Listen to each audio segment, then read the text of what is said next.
we accomplished a lot. In all candor, we've probably accomplished more than was reasonable for us to expect going back to October. I distinctly remember coming back from an Arizona Fall League game during the GM meetings in Scottsdale, and we had just had a less than productive conversation with the representative of a free agent.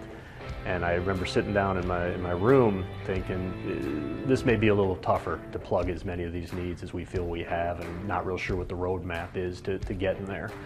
Fortunately, things turned around later in that week, and things really started rolling once we got back to Chicago and then into the winter meetings. So there's always, like I said, there's always one more need. There's always another area that would be nice to improve upon. But at the same time, I think we're pretty effective in knocking off a lot of things on our list. I think that in general, most front offices look at probably 70 or 80% of the same objective analysis tools, many of which are readily available, or almost all of which are readily available on sites such as Fangraphs or Baseball Prospectus or any of a number of fine websites that cover the information.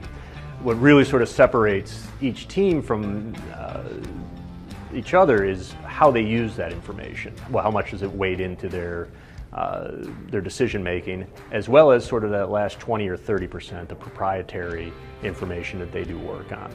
I'm real pleased with the information that we've introduced over the last several years, both with regards to the bullpens and health and defense, and certainly don't want to go too far down the path in terms of revealing what we prioritize and why, but as I said, I think it's every club has it in the mix, and you differentiate yourself by how you use it and what proprietary information you may develop as well.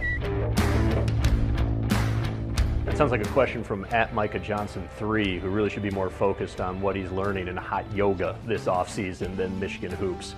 Last I remember, they played for a national championship more recently than the boys in cream and crimson.